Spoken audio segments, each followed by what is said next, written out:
साहब अम्बेडकर ने कहा कि कार्ल मार्क्स ने कहा था कि व्यक्ति का जीवन रोटी कपड़ा मकान पर आधारित है, उसी पर चलता है। तो बाबा साहब अम्बेडकर ने कहा, बुद्ध ने कहा कि रोटी कपड़ा मकान जरूरी है, लेकिन व्यक्ति का सम्मान भी जरूरी है। तो अब इस बात को समझने के लिए एक व्यक्ति के पास केवल पेट ही नहीं रहता, एक व्यक्ति के पास नाक होती है। अब पेट और नाक को समझना हो मेरी माताएं बहनें, इतना सबको समझ के सबके पास पेट है और सबके पास नाक है।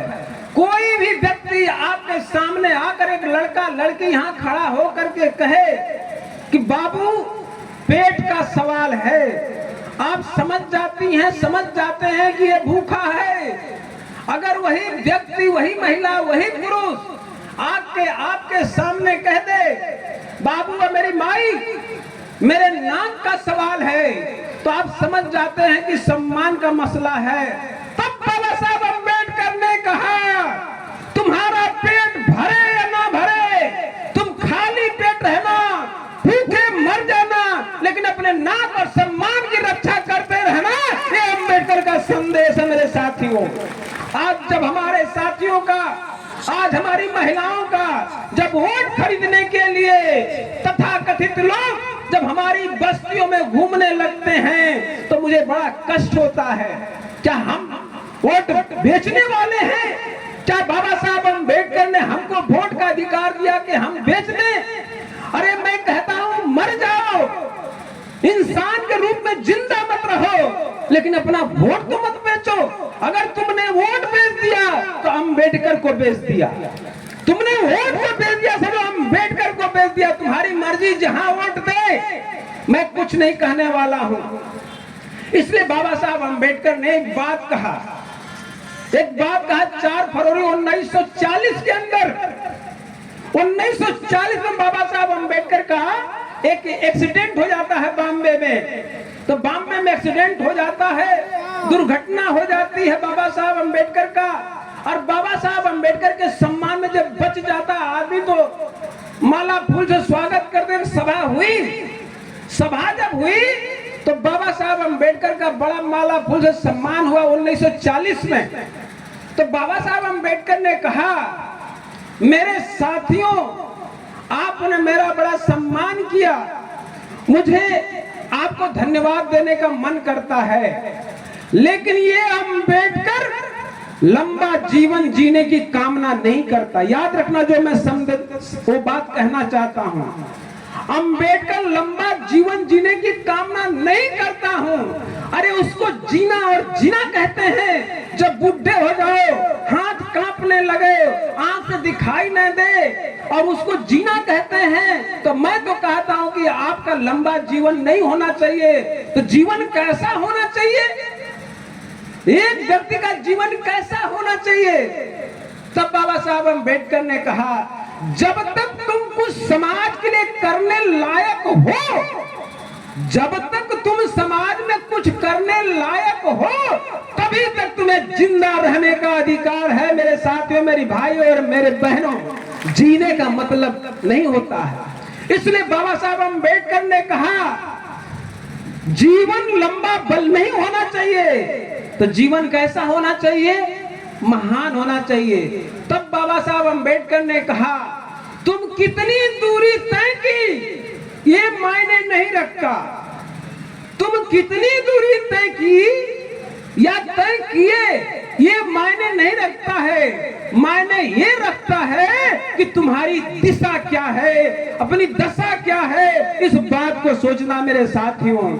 इसलिए बाबा साहब अम्बेडकर ने कहा, जिन्हें इतिहास रचना है, जिन्हें हुक्मरान बनना है, जिन्हें बादशाह बनना है, उन्हें अपने समाज का इतिहास जानना ही जानना है। क्योंकि जिस कौम का इतिहास नहीं है वह कौम हुक्मरान बन ही नहीं सकती, अपने आने वाली पीढ़ी का भविष्य रच ही नहीं सकती।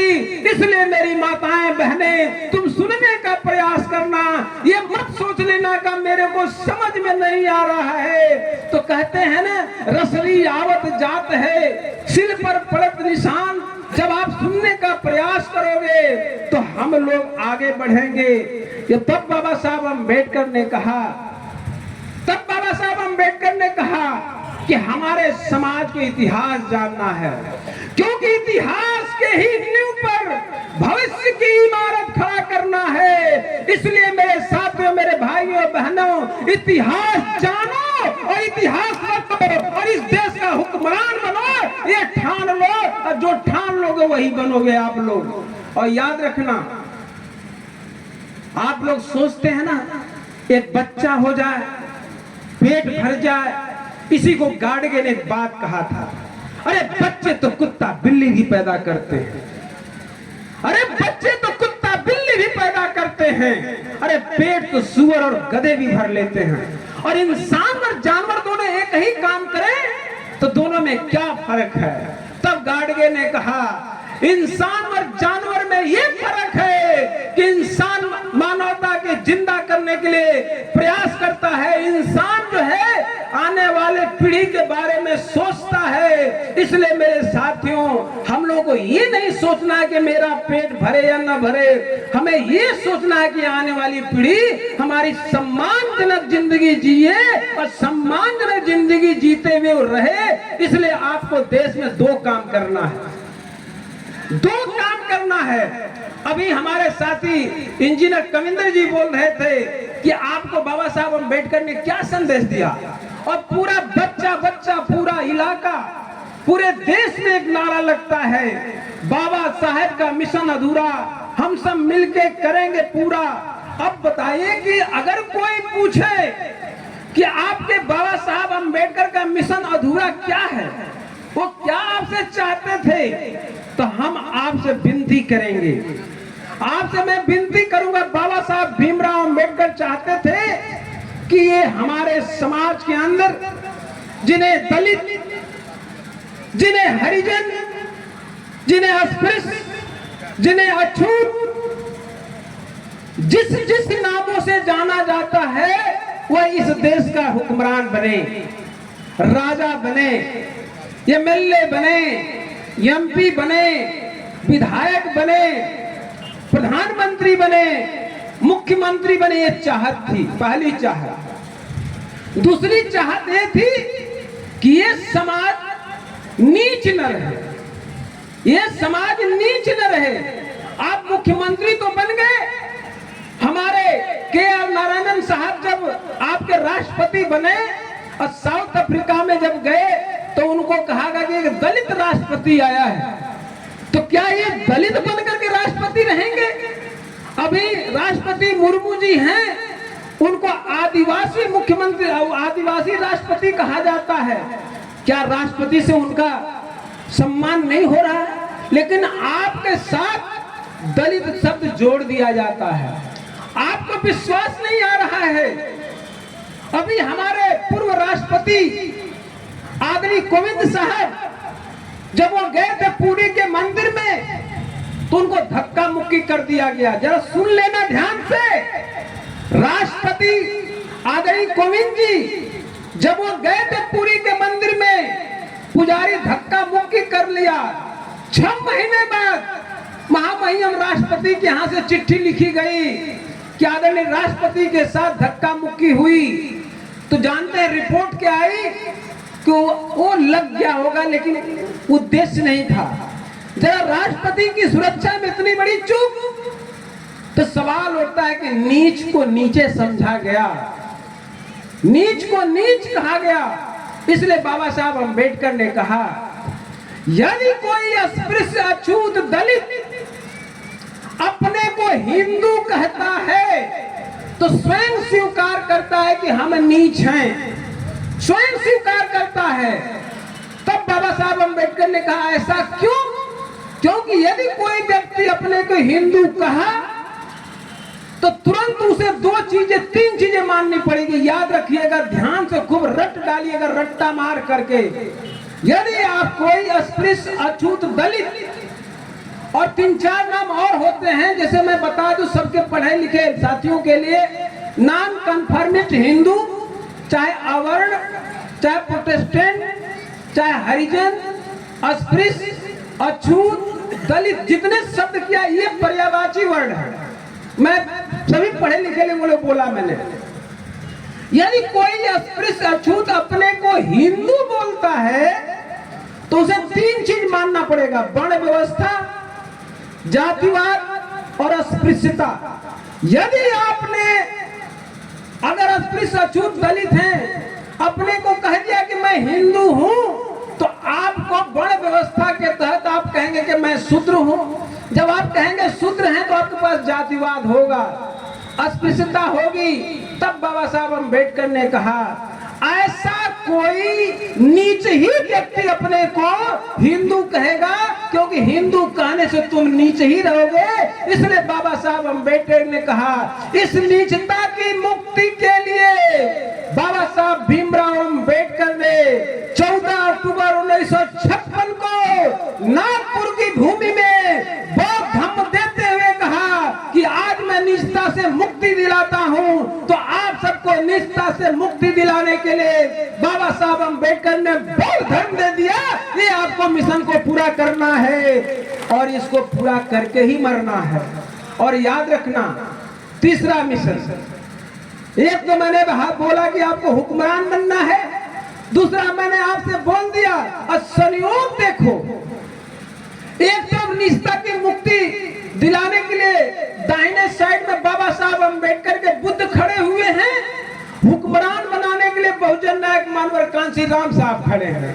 अब यहीं पर आपके प्रतीक यहीं पर दिखाई दे रहे हैं। अब आप एक बात और अभी मोटी मोटी लाइनें बोल रहा हूं कि अगर कोई पूछे कि तुम हिंदू हो या बौद्ध हो, तब आप लोग विचलित हो जाएंगे कि हम क्या हैं। तब कह देना, तब जोर से कह देना कि राउंड टेबल कॉन्फ्रेंस गोलमेज सम्मेलन में 1930 में, 1931 में, 1932 में बाबा साहब अम्बेडकर ने गोलमेज सम्मेलन में कह दिया, सिद्ध किया कि हम लोग हिंदुओं से अलग हैं। ये भी जानना है कहां है, हिंदुओं से अलग है। इस बात को बताने वाला हूं, ये खाली आपको हेडलाइन को बता रहा हूं, हिंदुओं से अलग है, ये भी आपको जानना है। और जब ये जान गए कि हिंदुओं से अलग हैं, तो आप लोग एक किताब का नाम है कि बौद्धों का अपमान ही छुआछूत का मूल आधार है। बौद्धों का अपमान ही छुआछूत का मूल आधार है, ये भी आपको जानना है। तो इसलिए आप मूलतः बौद्ध हैं। अब मैं आता हूं कि ये बाबा साहब अम्बेडकर का आंदोलन चलाएगा कौन? कौन चलाएगा? कौन चलाएगा? आप लोग वो सोचते हैं कि बाबा साहब अम्बेडकर का आंदोलन चलाने के लिए कोई दूसरा आएगा, इसलिए आंदोलन को आप ही को चलाना है। तो आपको ये चलाना है, ये पीला टी शर्ट, इधर आ जाइए। आप तो ऐसे बात कर रहे हैं जैसे शादी में आए हैं, मौसा से बात कर रहे हैं। प्लीज आप इधर आइए। ये शादी का 7वां खंड पढ़िएगा कि हम कमजोर कैसे हो गए। हम बिखरे हुए समाज को नीच कह दिया गया, अछूत कह दिया गया, अस्पृश्य कह दिया गया। यदि हम बिखरे रहेंगे तो अछूत कहलाएंगे, यदि हम बिखरे रहेंगे तो अस्पृश्य कहलाएंगे, हम बिखरे हुए दलित कहलाएंगे, हम बिखरे रहेंगे तो हम हरिजन कहलाएंगे, लेकिन हम लोग एक साथ जुट जाएंगे तो शासक कहलाएंगे। इस बात को ध्यान रख लेना मेरे साथियों। इसलिए आप लोगों से इतना मैं निवेदन करता हूं, मत बिखरो, ध्यान से बात सुनो। और वही बात मैं आ रहा हूं कि सुनने का तो मौका नहीं था। कहां सुनने का मौका था? अगर हम लोग सुन लिए होते तो क्या अपना वोट आज बेचते? शर्म नहीं आती? हम लोग किस समाज में जिंदा हैं, जिस समाज में हमारा आदमी वोट बेच दे रहा है। मैं अपने गांव की घटना बता रहा हूं। मैं अपने घर में फोन किया, जो गांव में लोग रहता है, मैं उस दिन से इस पर बोलने लगा। मैंने पूछा कि ग्राम प्रधान जी ठीक ठाक हैं? कहे फलाने प्रधान हो गए। हमने कहा कि क्या आपने वोट खरीदने के लिए, बेचने के लिए पैसा दिए थे तो आप लोगों ने कुछ पैसा लिया था? कहा हम नहीं थे, लड़के ने 1000 रुपये ले लिया। हम कहे शर्म नहीं आती? तुम बाहर थे, लड़का पैसा ले लिया तो क्या तुमने जाकर के वापस किया? उन्होंने कहा नहीं किया। हम कहें जिसके घर का व्यक्ति चारों तरफ ढिढोरा पीट रहा है कि वोट मत बेचना, उसके घर का भतीजा जो है वोट के लिए 1000 रुपया लिया, ऐसा है कि ऐसे व्यक्ति को रहना न रहना बल्कि डूब के मर जाना चाहिए शर्म के मारे। ये आंदोलन होना चाहिए। और तब से मैं घर नहीं जाता, छोड़ दिया घर को। हम कहे जहां पर ऐसे नालायक लोग रहते हो, पैसे की कोई कमी नहीं है, फिर भी लालच। कौन कहता है गरीब लोग गिरता है?